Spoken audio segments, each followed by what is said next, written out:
দাঁড়ান, দাঁড়ান। কোথায় যাচ্ছেন? ভিডিওটা না টেনে একটু দেখুন না। মধ্যবিত্ত রাজপুত্রদেরকে বলছি, তোমরা যারা এখনো চাকরি করছো না, ঘর থেকে বেরোওনি, তারা ঠিকঠাক যত ঘুম আছে সবটা কভার করে নাও। কারণ ঘর থেকে বেরোনোর পরে ঘুম চোখে দেখবে না। কারণ তুমি কখন ঘুম থেকে উঠবে, কখন বেরোবে, একমাত্র সেটা কেউ না জানলে তোমার বিছানা জানবে। তুমি কখন ঘুম থেকে উঠছো আর কখন এসে ঘুমাচ্ছ। ঘুম থাকবে না। কারণ তোমার ঘুম থেকে উঠতে হবে অনেক সকালে, আবার ফিরবে জনশূন্য এক রাস্তায়, যেখানে শুধু কুকুর ছাড়া কেউ থাকবে না। তাহলে বোঝো কতটা গভীরে ফিরবে।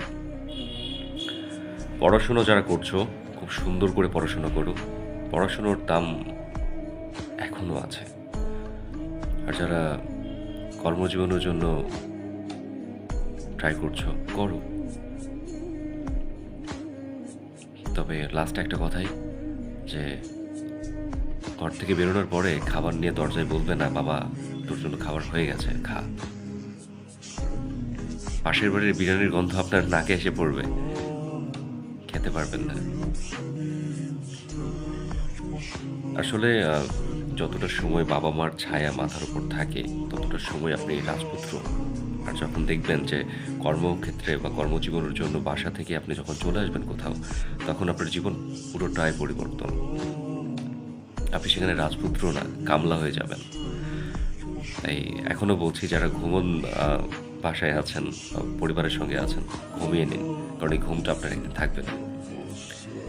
আর পড়াশোনাটা সত্যিই ভীষণ ইম্পর্ট্যান্ট। আমার এখন মনে হচ্ছে বাবার 1 টাকার মূল্য কতটা, আর কতটা কষ্টের টাকা, সেটা আমার এখন মনে হচ্ছে।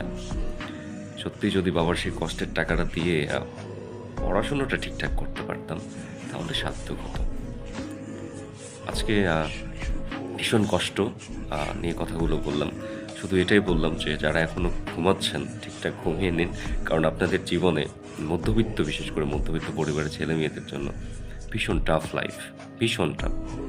কারণ এই 20, 25, 30 হাজার টাকা কামানোর জন্য আপনাকে যে কী কষ্ট করতে হবে আপনার ধারণাও নেই। তাই আর কিছু বেশি বললাম না। ভালো থাকবেন সকলে।